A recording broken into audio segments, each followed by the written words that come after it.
En Afrique, au sud-ouest du Nigeria, se trouvent les Yoruba. Voici venir au loin celle qui va vous raconter l'histoire de leur culture de l'indigo. Bonjour. Leur culture s'exprime emblématiquement à travers la teinture de tissu à l'indigo, et ces vêtements sont alors appelés adiré, souvent accompagnés de motifs nommés batik. Mais dans un contexte de mondialisation et de diffusion de différentes cultures à travers le monde, les pratiques de l'adiré et du batik peuvent évoluer. On pourrait ainsi présumer que ce contexte vient encourager une uniformisation de la culture yoruba, avec de plus des producteurs et productrices de moins en moins nombreux. Ces articles viennent répondre à cette supposition en analysant les motifs qui se retrouvent dans les vêtements adirés et les batiks, ainsi que la viabilité de la création de vêtements à travers une étude des centres de production au Nigeria.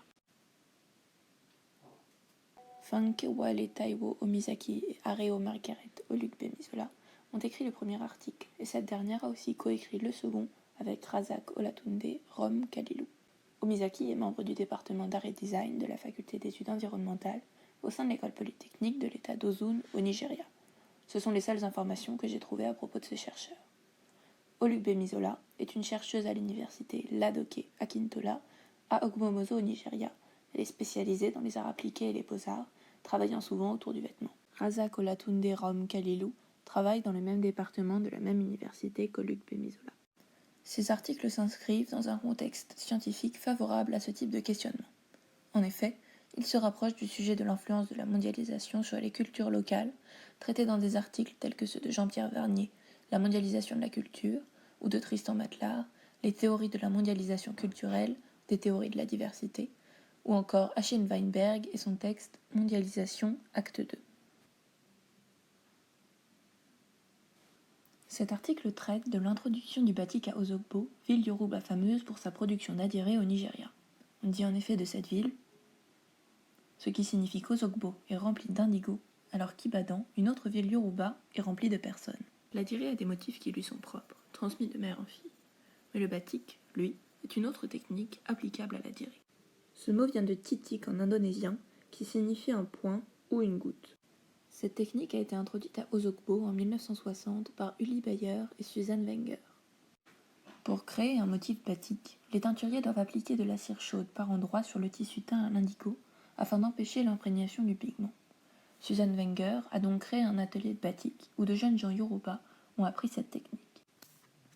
L'introduction du batik a aussi été cruciale pour le renouveau de l'art adiré à Osogbo, qui connaissait alors un déclin dans sa production. Ceci était dû au fait que les multinationales vendaient des copies à bas prix, encouragées par le manque de lois autour de la propriété intellectuelle au Nigeria. Le paysage de Yorubaland a ainsi été modifié par la mondialisation.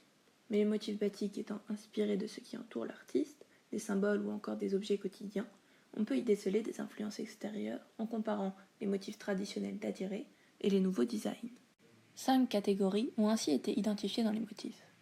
Des adaptations de motifs adirés traditionnels, des designs faits de formes géométriques, des designs inspirés de la flore et de la faune, des motifs créés sous les influences extérieures modifiant l'environnement traditionnel.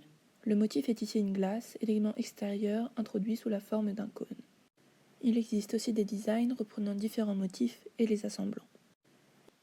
On observe ainsi que ni l'adiré ni la culture yoruba n'ont disparu et qu'il y a davantage eu une intégration de cette nouvelle culture dans les motifs batiks.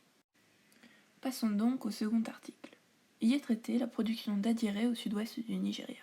On remarque que celle-ci est davantage marquée dans certaines villes et qu'avec l'introduction d'une éducation à l'occidentale et l'influence des cultures étrangères, les centres de production ont subi de nombreux changements. Les auteurs rappellent premièrement que l'adiré est une tradition particulièrement importante chez les Yoruba, chaque vêtement étant créé pour une occasion unique, conçu spécialement pour celui ou celle qui le porte. Les Yoruba sont en effet considérés comme les amateurs les plus passionnés d'indigo à travers l'Afrique. L'article expose ensuite les défis que pose la production d'adiré et sa diffusion. L'acheteur emporte souvent le vêtement loin du lieu de sa création, et le vendeur n'est que rarement le créateur, qui n'obtient alors aucune reconnaissance, d'autant plus que l'acheteur n'est que très peu intéressé par celui-ci. Les auteurs en déduisent qu'une étude des centres de production d'adiré est impérieuse, en se comparant à d'anciens chercheurs qui s'étaient intéressés à l'indigo, au coton, mais sans mentionner les différents lieux de production ou signifier l'importance de ceux-ci. L'article aborde alors les centres de production qui sont apparus dans des lieux où les matières premières étaient présentes en abondance, c'est-à-dire dans la presque intégralité de Yorubaland.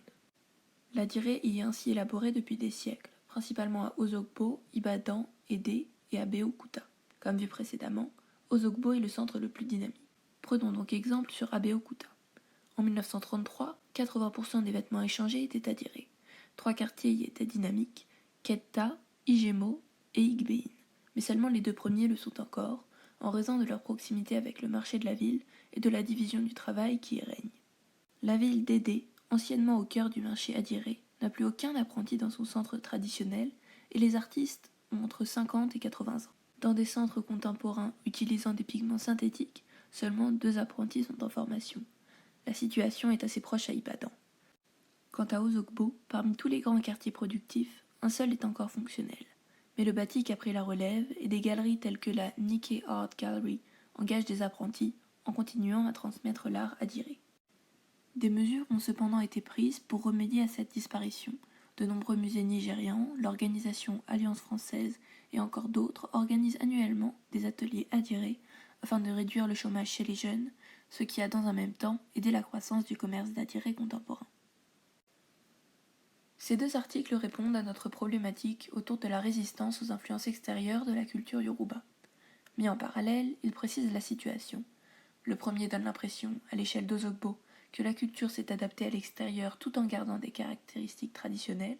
Le second expose la situation à l'échelle d'une région, celle de la disparition de la majorité des centres productifs, y compris à Osogbo. Cependant, cette ville étant tellement féconde, cet effet s'est moins fait ressentir. Si on les lit indépendamment, il est donc impossible de se faire une idée globale de la situation de cet élément de la culture yoruba, ce qui peut aussi être considéré comme un défaut. Toutefois, ces articles s'inscrivent dans des enjeux actuels, tels la disparition des cultures au profit d'une uniformisation mondiale des pratiques. Peut-être participe-t-il ainsi à la protection de l'adhéré du batik.